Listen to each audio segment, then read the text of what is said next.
Welcome back to the Multifamily Leadership Podcast. I am here today with the founder of Nectarflow, Patrick Antrim. We are so happy to have you here again today.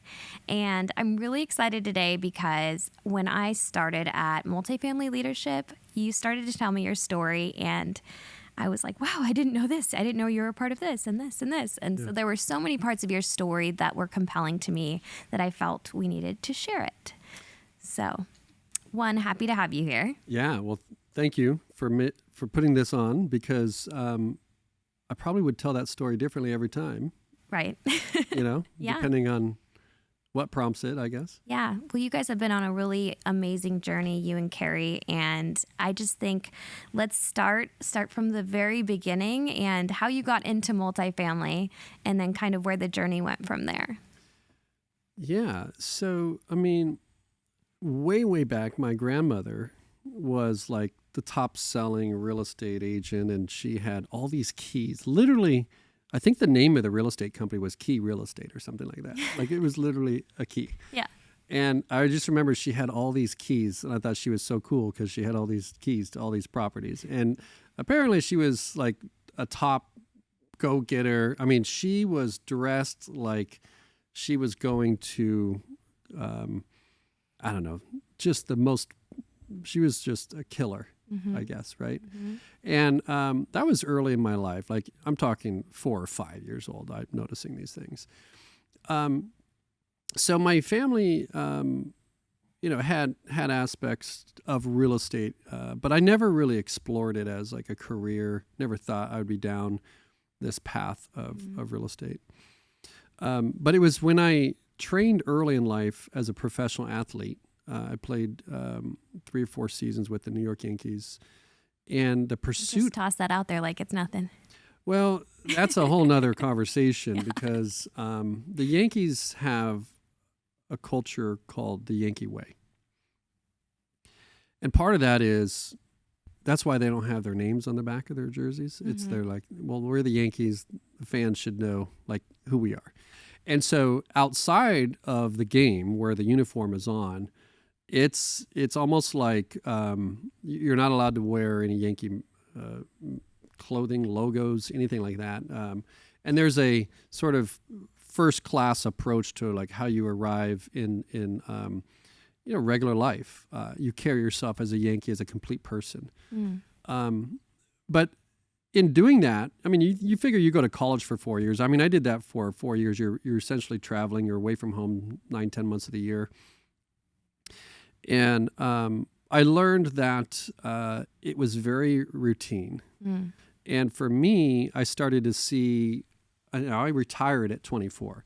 So when I saw, and I'm reading books on bus rides. Okay, this was a long time ago, right? Yeah. I retired in 1998. Wow. Okay, so on bus rides, I'm reading like John Grissom books, fascinated with law. I'm literally buying like ATM machines, finding places to make money with ATM machines. Like, what do you do? And I was probably an entrepreneur and I didn't know it yet. Yeah. But it's sort of like Groundhog Day. It's 4 o'clock stretch, 6 o'clock pregame, game time 7. You play a game, and it's the same game. The only thing that never got old was listening to the national anthem every day, and seeing some performer come out and perform, and seeing just community come together. And I get the chills because I miss the fresh cut of grass, and the fact that America loves baseball. Baseball is essentially the greatest simulation of life, and your perspective of how to learn, how to make yourself better, how to be coachable, how to coach others. But I sat there in those games and I just watched all of this happen around me, and I journaled every day playing. I knew Reggie Jackson told me this, Clete Boyer told me this, the Steinbrenner slipped me $100 at the, here, and whatever it is. And it's little stories like that. Like, I remember in college, you don't have a lot of money, right? You're like, where's the pizza? Like, how are we going to eat? And you're at the end of the game, you're raking your own field, you're cleaning up everything, and then you're running, and it's just like an exhausting thing. And you're preparing to then get picked by like the Yankees, right? Yeah. And so when I got to the Yankees, the moment I put on my jersey and those pinstripes, I mean, it was like putting on the most amazing Italian suit. I mean, it's fitted the way, like it's crazy. And you see your locker, it's got your name on it. All these emotional things go into like, since 5 years old, I've been working towards this goal, and I actually got there. Wow. Now, I didn't know I was going to get there then and all that stuff. But in observing all these things, I noticed that this organization was building a brand. And they were building a brand off of people winning. And they built a brand off of finding and paying for the best talent. Mm-hmm. So you look at like some of the parallels that come into the things that I lead in business comes from a lot of what I trained early in life and experienced with even the Yankees. Right. But what you soon realize is not everybody attacks life that way. For example, back to my story with college, you're kind of scrambling, you're hitting dirty baseballs you can't even see at 5 o'clock at practice. And when I got to the Yankees, I was in spring training at the Tampa complex, and we call it complex. I know it's an apartment complex, but it's a complex. Mm-hmm. And I just see this bucket of balls, and we just signed Dwight Gooden to like a multi-year amazing high contract, and he was warming up, and they were using these balls that were, to me, they looked like pearls. Mm. They were perfect and beautiful. But Steinbrenner gets on the field, walks on, he's got his turtleneck and the whole thing, just as it plays out in Seinfeld, all that stuff. It's true. And he just looks at these baseballs and almost throws a fit. Like, get these out of here. We need to, and a new set comes in. And I was just blown away because he basically was saying, these are scuffed. And I just paid X amount of dollars for Dwight Gooden. I don't want him getting a blister. Wow. And so as a leader, it's very tough to work for somebody like that. But it's also exciting to see that they're going to pay the most. They're also going to expect the most. Right. And also, they're going to give whatever, they're going to get the best equipment, the best technology, the best trainers, the best doctors, whatever, to say, look, I'm going to expect that employee to, when they become the Yankee, they walk in that field, they got to arrive at the highest level. Yeah. But the owner is also putting it all in, not cutting corners. And that played out into like what hotels we stayed at and all that stuff. So I journaled all these things. I mean, I tell you that story because I wrote it down. Yeah. And things Reggie Jackson told me, or these just legendary teams. But what's fascinating about that was, rookies you're signing at 21 years old. Right. And you get there and they have players in there that were 70, 80 years old roaming around the complex. Mm-hmm. Okay. So they do a great job of bringing sort of the rookies respect those that have gone before them with great legacy and great honor because they've won championships and they've done things that they probably grew up, witnessing on TV and stuff. But the old timers, we'll call them, also respected the rookies. Mm. Okay, so you're talking about in work, the generational differences. In baseball, there's no better experience than that. Absolutely. And I just really thought that was really well done. Yeah.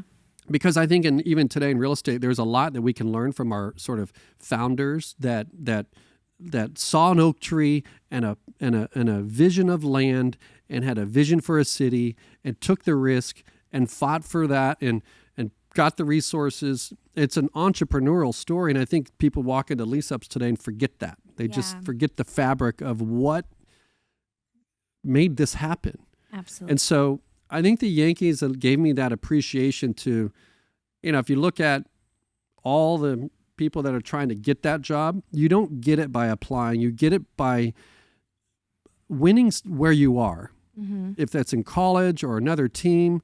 And then if you want to be on sort of a bigger and better team or another team, like they will choose you based off of how you perform in another environment. Yeah. So I think that was a lot of my early start to that. I then realized with the redundancy, the routine of this, the journaling and me saying like, I want to own this team. I don't want to play on it. You know what I mean? Yeah. And so for me, that vision, I don't know where that came from. I think it came from that I just hadn't found me yet. I haven't figured out who I was. But when I retired, I actually retired in 97 and then went home with no plan, no idea. Yeah. And no support. Wow. I mean, you think about everybody in my life. This was when like you're in the newspapers and there's no social media and there's no mobile phones really. So everybody, family, friends, everybody that's ever seen my journey thought I was absolutely crazy to like walk away from this, right? Yeah.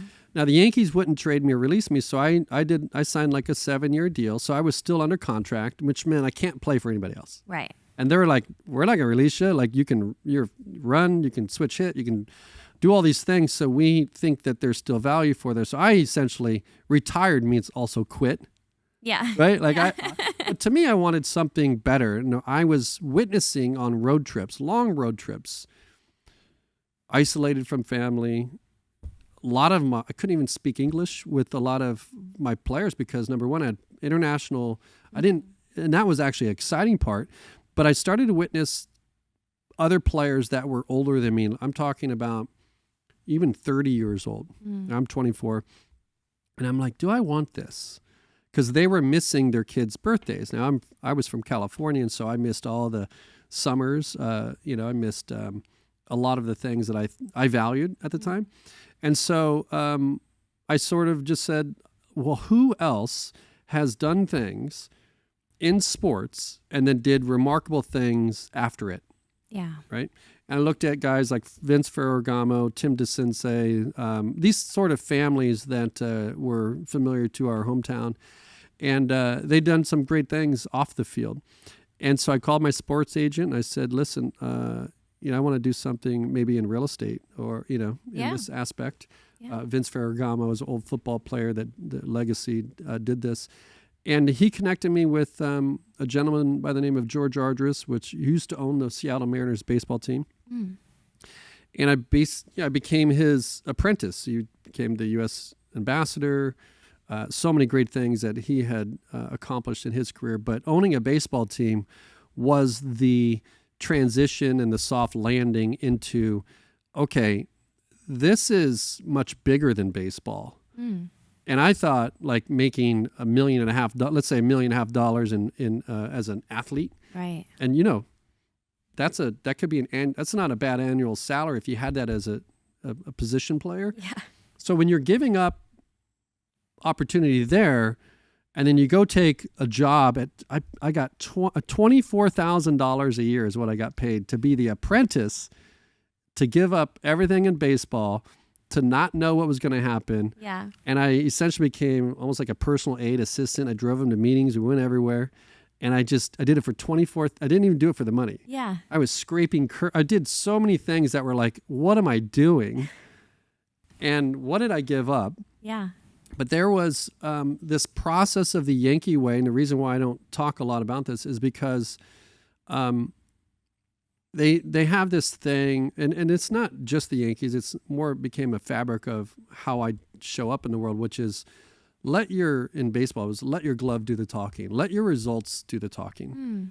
And I've always tried to do that. Yeah. Okay. But now in business, that's not enough.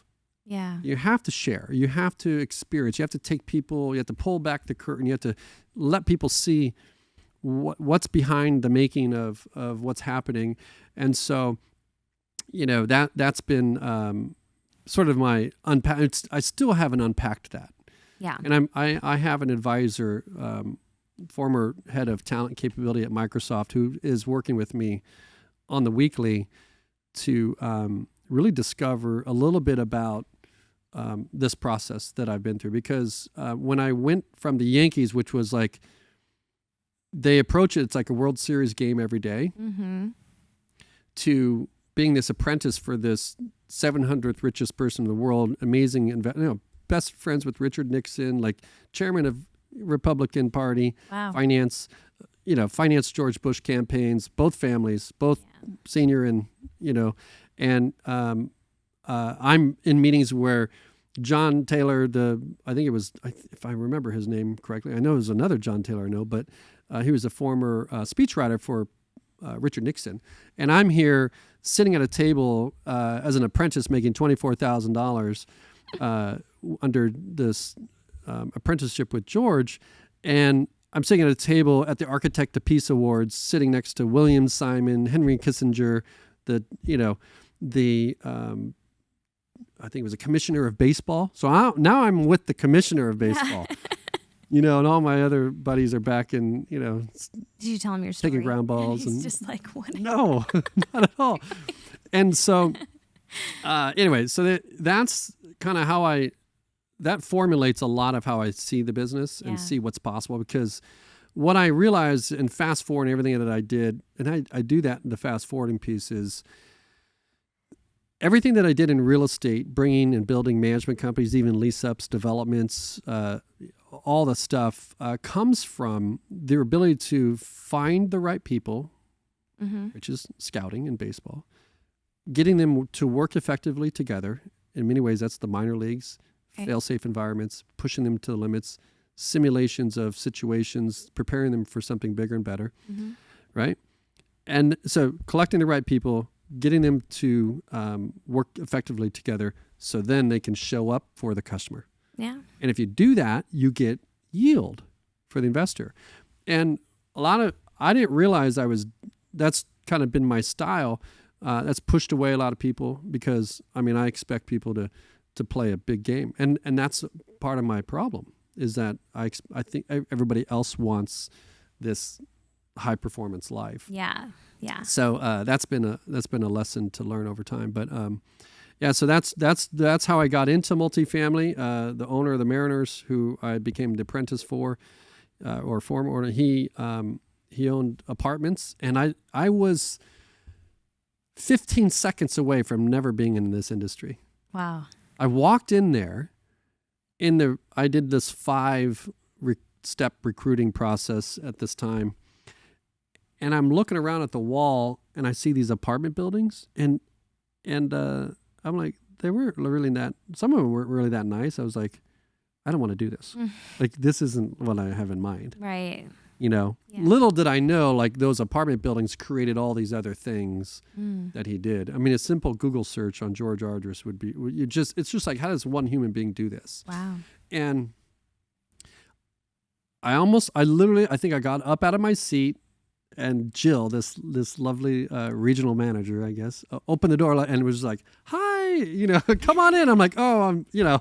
And I went through the process, and the rest is history. Yeah. And here I am in multifamily still. It's pretty incredible. Yeah. And it all makes a lot of sense too. Like, I didn't, I came in I had no idea who you were. I'd heard of multifamily leadership. I've heard of best places in multifamily, all of these pieces of your business, but I think the story it makes so much sense the way that you're doing it. And for me, it was such a thought through plan and strategy that you have. I was almost taken aback to your point, but I think it's you have the sense that it's not that everybody doesn't want that. I would say it's not that everybody doesn't want to know how to be successful, like who you've been in a room with, or it's that they don't know how, or they don't think they have access to that. Yeah. And so I think that would be the biggest piece that's, I don't want to say missing, but that's different, is to think that, the masses, someone like me, it's not that I wouldn't come in and want that for myself. It's just I wouldn't even know where to begin, It's interesting, and since we've been talking so much about baseball in college and leading up to it, every level from Little League on, there's a lot of instruction, how to do this, and mechanics, right? Yeah. But do you know why? Even in political campaigns, do you know why people want to grow up to become teachers, firefighters, policemen, baseball players, basketball players, football players? Do I know why? Yeah. Do you know why? It's a trick question. Well, it's not really a trick. To educate, to teach, to mentor. So what happens is at the early stages in life, 4 or 5 years old, all the way up, that's what children see. They're in the classroom with the teacher. They're watching them work. Yeah. When I tell you build in public, is because I want people to see us work. Yeah. And that's how you solve I can do that industry. Yeah. Right? Because I saw the photo and I'm like, I don't want anything to do with this. Yeah. It's the greatest industry on earth, right? Because Yeah. people, but they see movies, teachers, even in political campaigns, they romanticize these roles as important as they are. It's just a quick accelerator to value in communities. And, when you look at organizations, people aren't growing up wanting to do real estate. They're not growing up wanting to operate apartment portfolios and these types of things. Right. Because they don't see that work. They don't have a vision for it. But when I was in Little League and all that stuff, I had a vision of I would emulate batting stances from certain players, and because we saw them on TV, we could watch them work. Yeah. So I would emulate their moves, their steps, their mechanics. And so you're in this instructional phase all the way up to college. But the most profound moment that I recognize when I signed that contract and I'm flying from Cape Cod, because that's where I came out of, the Cape Cod League, flying into Tampa. The moment I stepped in there on that field, I realized a policy that the Yankees had, which was don't instruct for 30 days. I thought that was interesting because to me, when I was flying in, I'm like, man, I'm going to get the best instruction. Yeah. I'm going to get all this. I'm going to get better. And they're like, we're not telling you anything. Yeah. Right? Like, we're not going to mess up with the system because you did something to get noticed to get here. Like, a coach isn't going to mess that up, like overcoach it, right? And when you said, like, people need to know how, I mean, the thing that was the shift is that it became the unlearning. I realized most of the instruction, if not all of it, was wrong when I got to the Yankees. And I learned from some Dominicans that were playing baseball with literally a paper plate.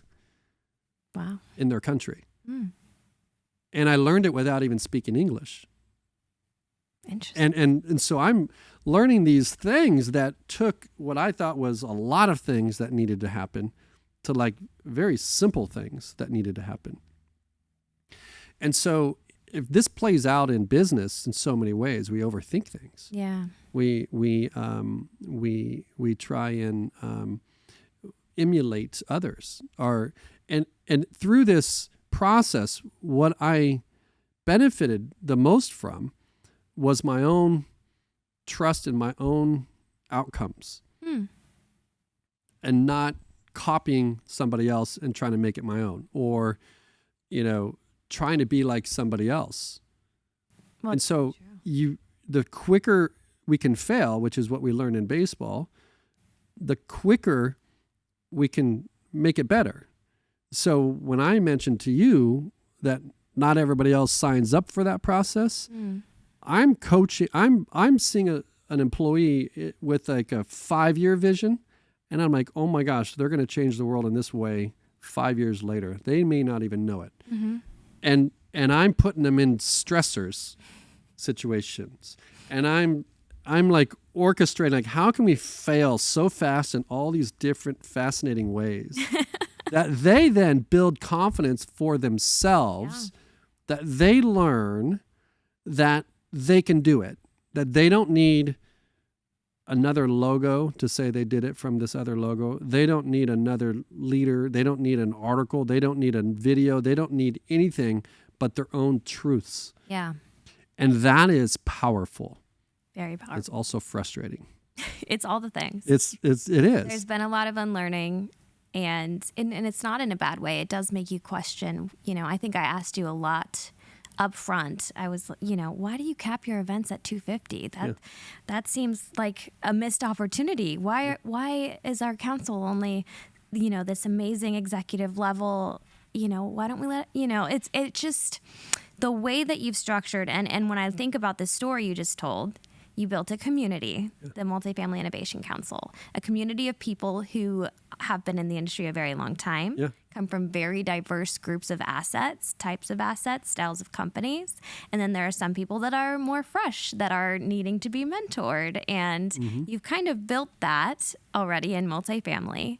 And then you think about the applications, you're saying I think you're implementing a lot of the elements you're already talking about, which is really interesting to me to see where it all comes from now. It makes sense. Yeah, sometimes we try and have a plan, and I can tell you most of this hasn't been planned. It's just been paying attention and making those adjustments, just like in anything else.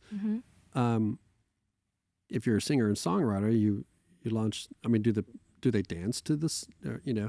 There's a Taylor Swift clip where she's got the whole crowd and they're doing this. I can't remember the song lyric or whatever. Yeah. Carrie sent me the link and she's like, isn't this just give you the chills?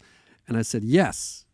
I don't have my phone with me here, but I said, also, you know what Taylor did? She gave them a call to action. And she says, let me see your hands. And then she did this. Yeah. So like, she didn't just do this. Right. She's like, do this. And do it like this. Yeah. Right. And so the brain works in a certain way that it's designed to protect us in some outcomes.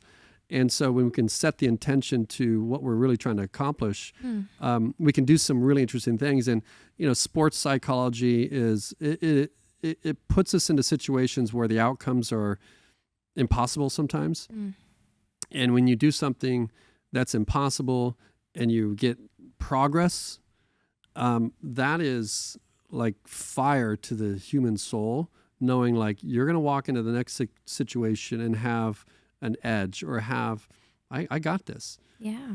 And so all of this kind of circles back to, just being okay with the process and figuring out most people will think it's about something else. You mentioned the 250 attendees. I guess if we went to 500, we could create the same experience. But the product is not the attendee. The product is not how much money we can make from the event. We lose money on these things, right? Just by the way that we structure the experience. But the product is when somebody attends something like that, they leave with something that makes their business better, right? Because what else are you going to do? You're going to try and collect everybody? Like, how do you network with 10,000 people, right? You can't. You leave with a stress ball. That's true. That's true. But so I think I think it's having the courage to know like what you're doing that's different. Yeah. And being able to say, well, most people are going to ask for this over here, and you can make a lot of money with this over here, but what truly people need is this. So you just have to have marketing stamina, to sustain it. Yeah.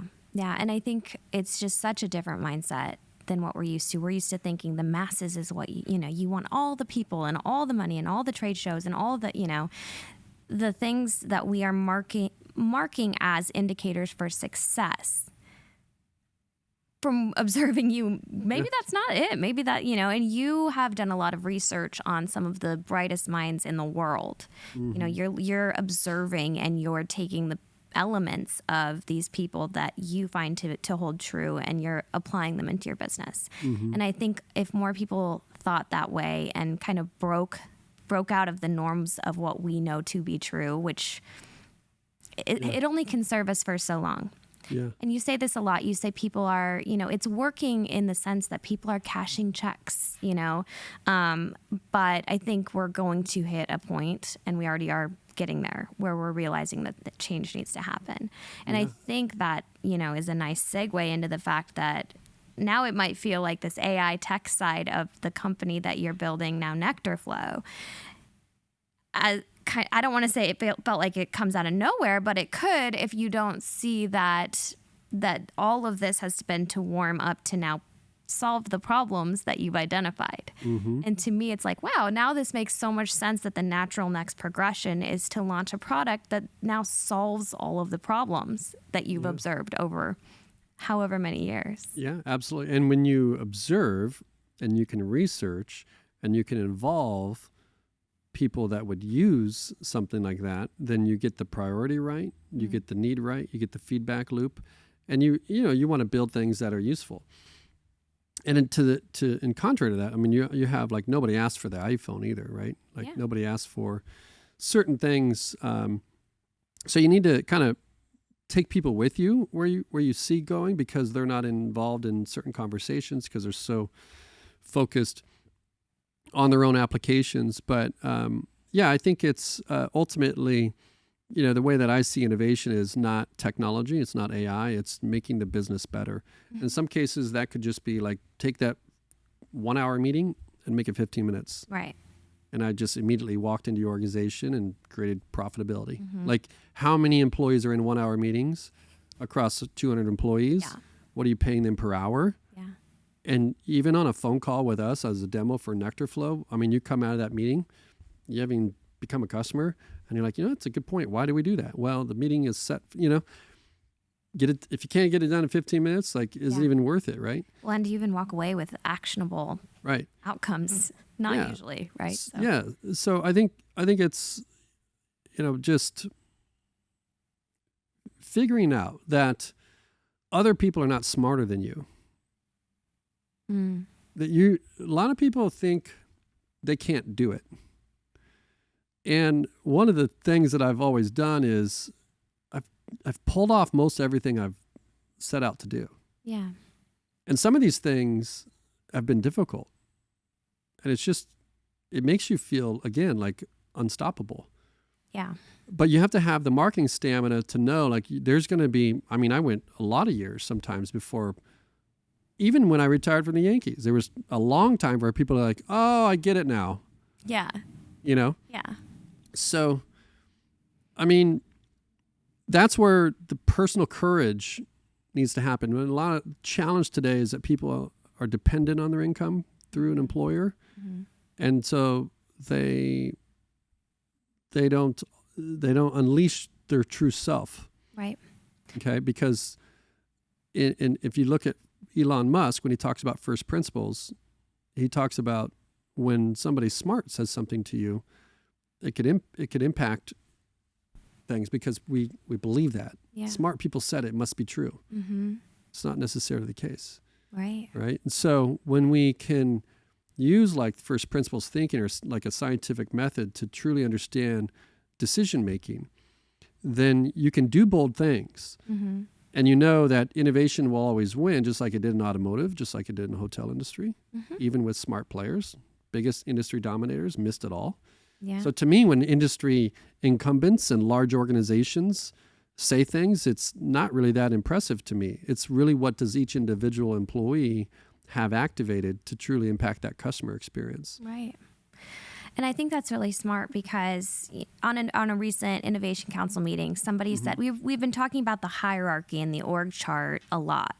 And somebody said something along the lines of, well, what if everybody did every job on site, or what, everybody knew how to process payroll. Everyone knew how to do sales. Everybody knew how to do a resident, deal with a resident complaint and when to escalate and all of those things. So that concept is what, when I'm thinking of the future and what we've been working on with AI and automations and things like that, is that I, as an individual now, need to be looking at myself and say, how do I gain this robust skill set so that as processes become more efficient and I'm able to do what I would normally do in a 40-hour work week in one day, what else where can I provide value now to be able to keep a job, not to just keep a job, but, thrive in a world where automation is going to be the norm. And so I think that is where employers are almost doing an injustice to their people by pigeonholing them into this one set of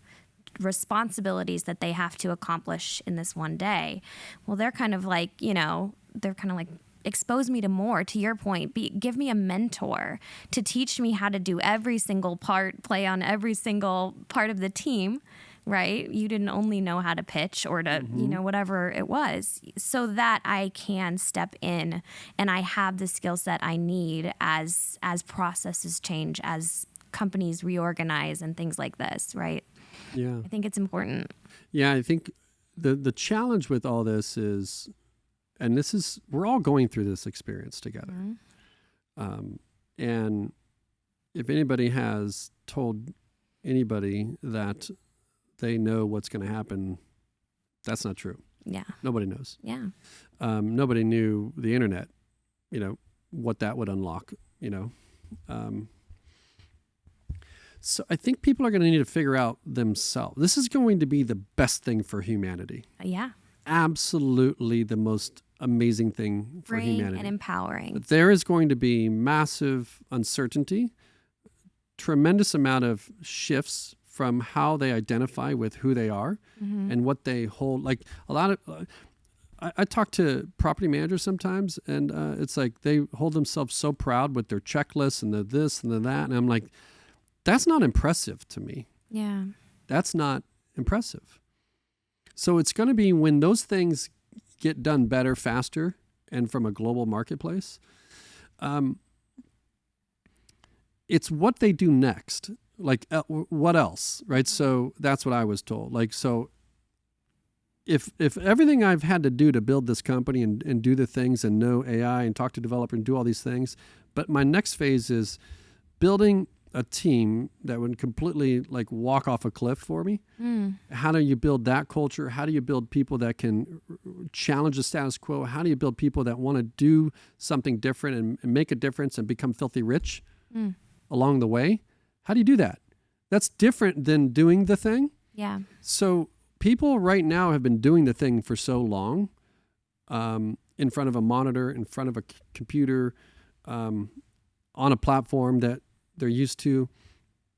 So when all of that gets reinvented and it becomes new and better, it will be better. What else do you do? Yeah. And that's where it's like, well, what do you like to do? Like, what makes you you? Like, what music, what travel, like whatever that is. And it's hard to think about that in multifamily because we're so high task, high relationship. And you think, well, that would be distracting, whatever. But man, if your employees came to work not because they had to, but because they wanted to, that's a very different thing. Okay? It's a very different thing. And there's just there's a lot of shifts that are going to happen as this unfolds. But you think about the residents, the greatest movement for humans possible, because the things that they're going to figure out, not just multifamily, is like, wait, I got significance out of my job. Yeah. I got significance I was capable at this report. I got significance because whatever it is, I showed them where the dishwasher was. Yeah. And I was a closer, whatever that is. And so if you strip all that away from work, where do they find their personal power and their personal value? And the reality, it's just been hidden for so long. Right. With all this boring stuff. Yeah. Yeah. And, I think it's really remarkable. So if I'm an employee, you want to get on the other side of this. You want to go along with this. You want to figure it out. You want to use it for your own benefit so you can bring this, bring momentum and profit to your organization. But just recognize it's a transition. It's going to be, yeah. I mean, even, like I said, I've been here for a couple weeks at this point, but having to even look at, like I said, I resonate probably now with the greater audience who's listening to this of like, just, wow, I really need to be thinking, I'm in marketing. I don't want to say a low-hanging fruit, but a lot of tasks in marketing are being automated as we speak, and copywriting, graphic design, every single element. And I had already noticed this, mind you, before AI started rolling out. It started, especially after COVID, it really started to become necessary as a marketer to be everything. I couldn't just be a video editor and a producer, I had to know Adobe inside and out. I had to know, and it became more and more expected to be a full service marketer as an individual, and these unique one-off skills weren't enough. It wasn't going to cut it. So that happened even without AI, right? So I think we all need to be thinking about the progression of ourselves, and to your point, I think the mentor mentality of having somebody who's highly elevated that you're looking at and almost, I don't want to say copy pasting what they're doing, but you're observing and you're pulling the elements like you've done of what they're doing that's working. That's what we all need to be doing today. When I mention humanity, the greatest gift from this is because, I do stuff, people copy some things that I do out of the strategies that we deploy, which is great. Yeah. I love that. That just means that it's an early indication that these things prove to have momentum and they prove to convert to value. Mm-hmm. But you don't want to get concerned about that, right? Everything is art, right? And it's only art when it's seen by the world. It's not art if it's held back, right? Mm-hmm. And so as people play out these situations, the differentiator is that person, that humanity, that person.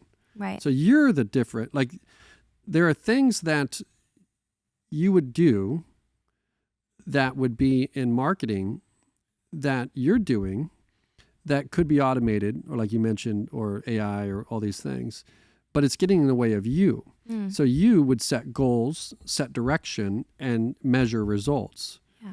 The technology can be supportive to help you accomplish that.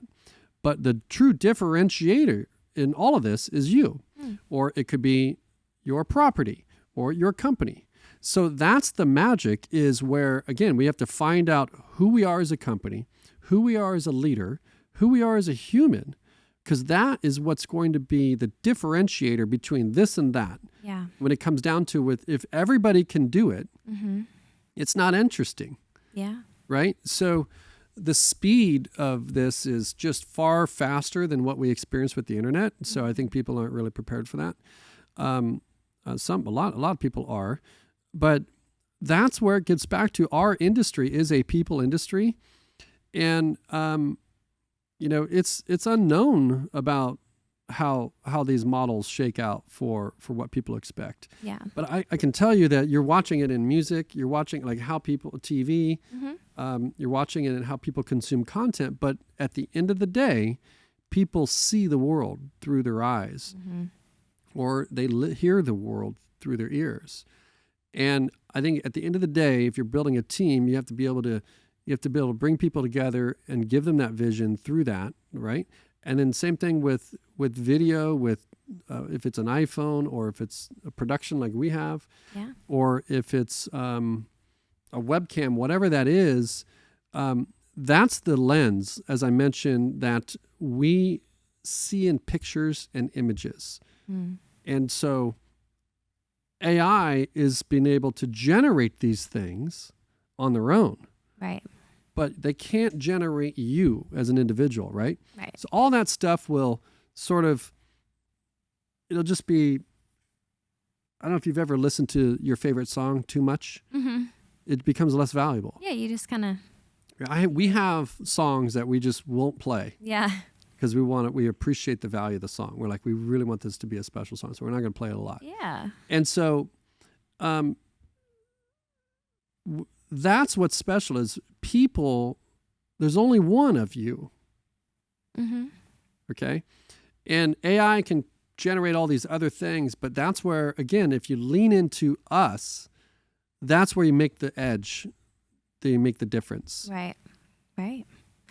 And to really just kind of tie this all together, because we've gone through your journey, how it got you to where you are today. We've kind of trickled in the Nectar Flow piece. And so for me to physically kind of tie this all together, so Nectar Flow is a product that allows you to look at workflows within your business, create workflows within your business, and understand how each of your applications talk to one another through a scenario where you are able to also infuse elements of custom created AI solutions, agents. So talk to us a little bit about the product and how that solves some of these issues.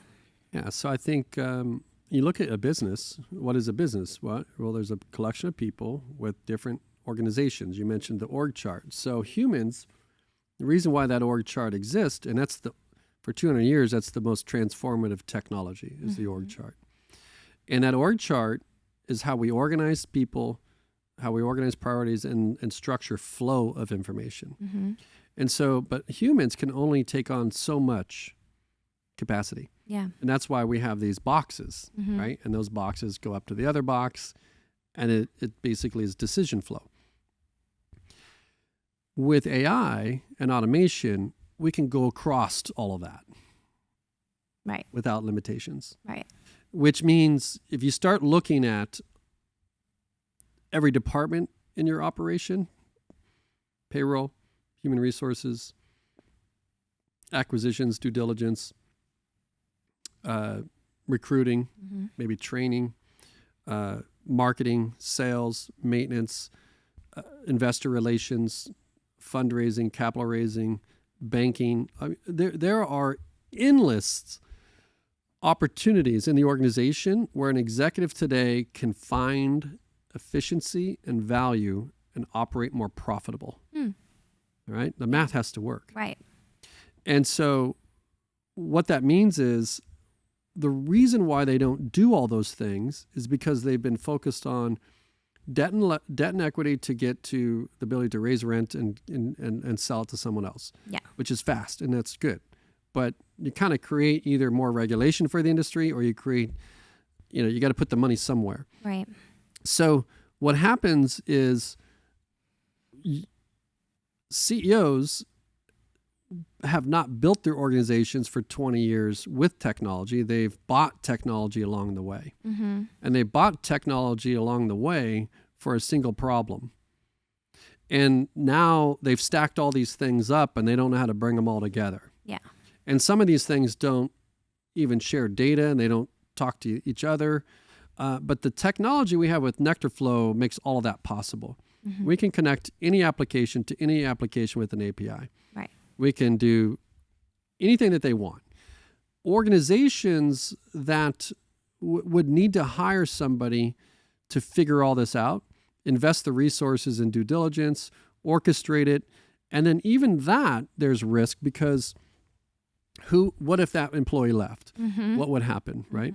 So what we've done is we've created essentially like a managed services innovation arm that can bring any AI, technology, automation into the business, depending on the problem it wants to solve. Right. And so companies, instead of buying technology that was built for everybody to buy, they can connect to those technologies, but also have the ability to bring technology and AI to solve a microservice problem within the business that's unique to that business. For example, yesterday, I shared a video with our team around, somebody mentioned that they wanted to be able to review a contract, right? And these contracts were expiring and they don't want it to roll into another agreement.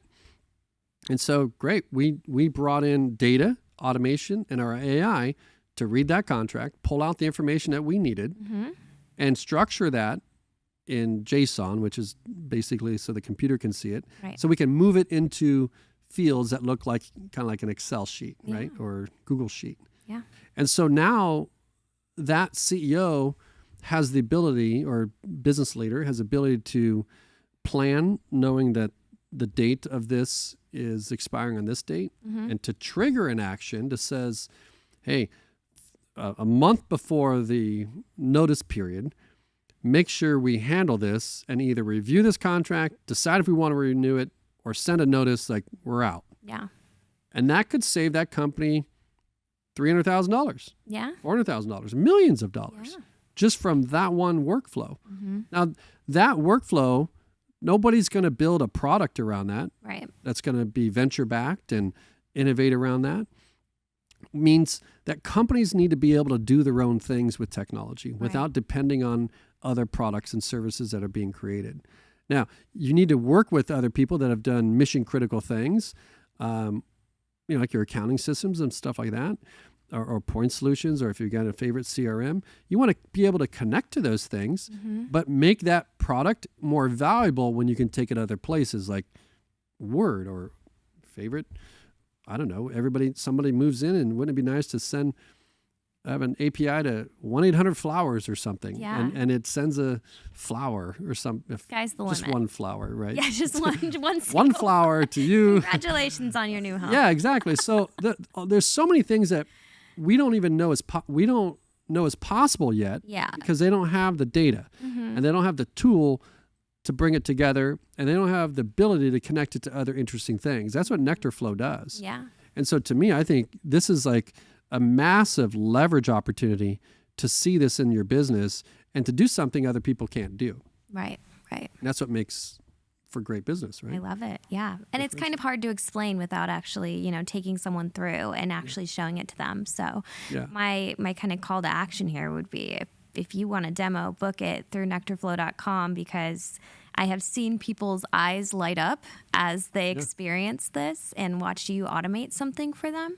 And my eyes have lit up the same way. And so I think that's really amazing to just get into a room and see it and experience it and feel it and understand the possibilities. Yeah, I mean, we take the complexity out of it, so it's easy for you, but I think that's a good thing to do. Our marketing and how we go about this, we want it to, if people just go through our marketing and they even jump on a demo call with us, going through that process, life should get better for you. Yeah.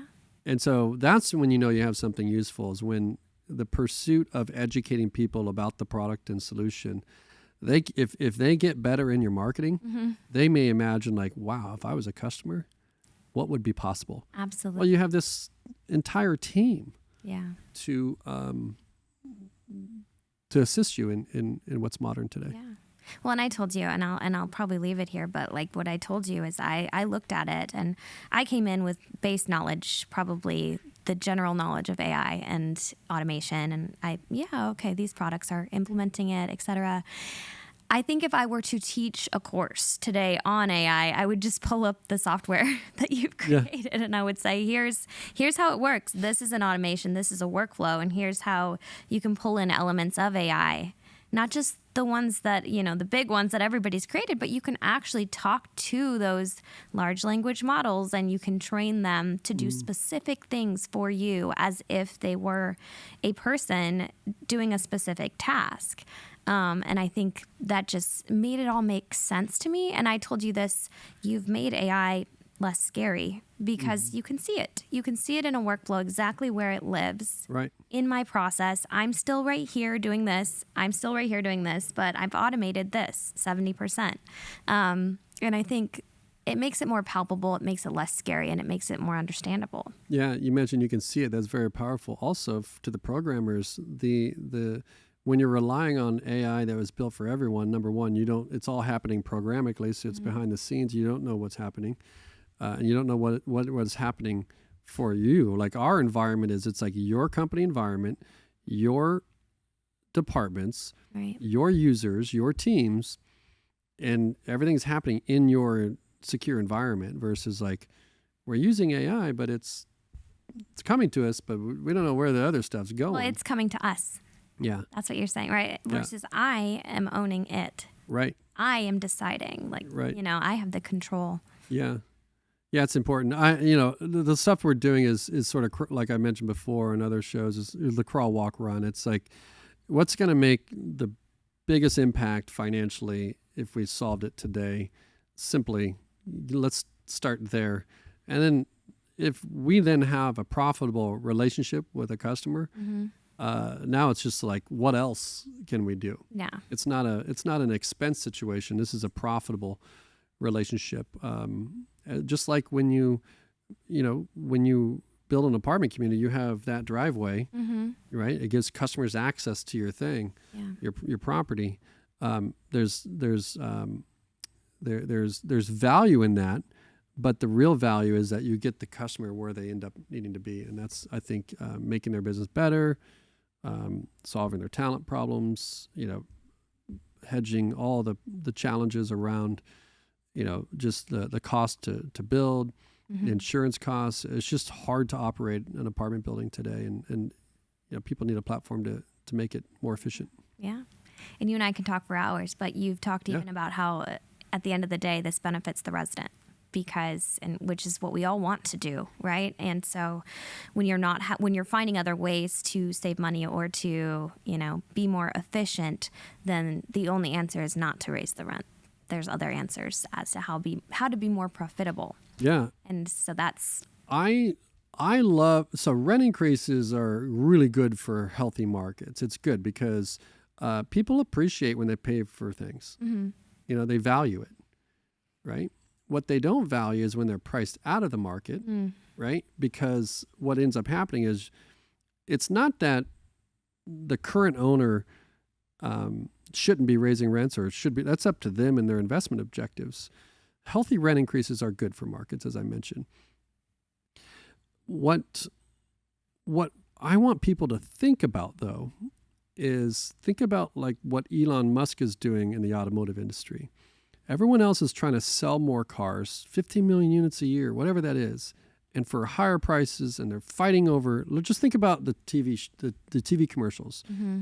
Every commercial has action, details, and emotion, right? So the Ford truck, out there, and it's got the tailgate drops and kids jump out with their surfboards, or it's towing a boat. Just next time you listen, okay, or watch a TV commercial, there's some emotional component there. Mm-hmm. And then, there's the shifting of attention it keeps you engaged, but then there's the financing at the end, no money down, 3% interest, whatever their terms are. Like that's the logical buyer. Like they want that, but they need the facts to justify the decision. In the apartment industry, so much money and energy is the automotive industry, so much energy is trying to sell these cars to people. Yeah. And Elon is coming at it with an entirely different approach. Yeah. He's thinking, how do I make the vehicle more valuable to the customer? Mm-hmm. Heck, he's letting them drive themselves, right? So now all of a sudden, like, maybe eating that cheeseburger is a little more safe, or the coffee or whatever that is. Right. And so he's increasing the value of the car. Yeah. And he's trying to get it to the customer for less. Mm-hmm. Now, this is one of the richest people in the world. Right. Trying to make the customer pay less. Yeah. And Jeff Bezos, same thing. He appreciates that, hey, customers in 5-10 years are probably going to want to have lower costs of things. And they're going to want to get it quick, and they're going to want to get it fast without hassle. Right. So these are two of the wealthiest people. Like that's what multifamily is about, creating wealth. But shouldn't we listen to the two wealthiest people that are trying to make life better for the customer? Yeah. And in many cases, I don't believe our owners and managers don't want to make life better for the customer, but they're taking purchasing power away from the customer by only raising rents. Now, rents are good for healthy market rent growth, but we have to think about all the waste in the business. As leaders, we should get rid of that. We should get rid of the high construction costs. We should solve real problems so that the investor and the property owner still gets the same return, because they're taking the risk. Mm-hmm. They're taking more risk today for less return. Okay? It's not fair that an investor, a property owner, and an LP, a general partner, a sponsor, puts out all this risk and then can't get the customer to pay for it because there's fraud, there's collection issues, or there's regulation limiting what they can do. That's a problem. Mm-hmm.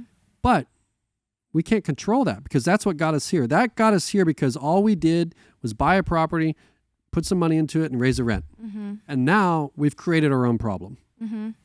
So how we solve our own problem is through innovation. Mm-hmm. Just like Elon did, the automotive industry said, this won't work, electric vehicles, because it costs $600 for a battery.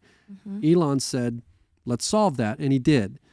There are people today that says this won't work for an apartment development because they're looking at, as an analogy, $600, but they're looking at things and cost without innovating and taking control of the supply chain, taking control of their business, and making things happen. Because ultimately, a property owner will protect capital and grow capital if we can keep our residents in the apartments. Yeah. And we can continue to grow our income, not always just the rent. Mm. And so it's a challenge, and the markets always win. Yeah. Right? We don't want regulation. That's never good for business. Mm. But guess what? Back to the story about the firemen and the teachers and all that stuff. What is happening in our industry? The story is not out about how much all of this costs and how supply is restricted and all these things. And it's just unfair. Yeah. Because they're building communities, building roads, doing so many great things. Yeah. And it just takes innovation to pull these things off. Mm. And we've been lazy. Yeah. Well, Buy property, raise the rent. What worked? Flip it. Yeah. Yeah. Well, now we can't do that anymore. Mm-hmm. So we got to go look at what Elon did, and he figured it out. Yeah. I love it. Well, we could probably talk for a whole day to 2 days if we wanted to, but I think that's a really good place to leave it for now. And I think it really got some wheels turning on some of the innovation and changes that need to happen in our industry.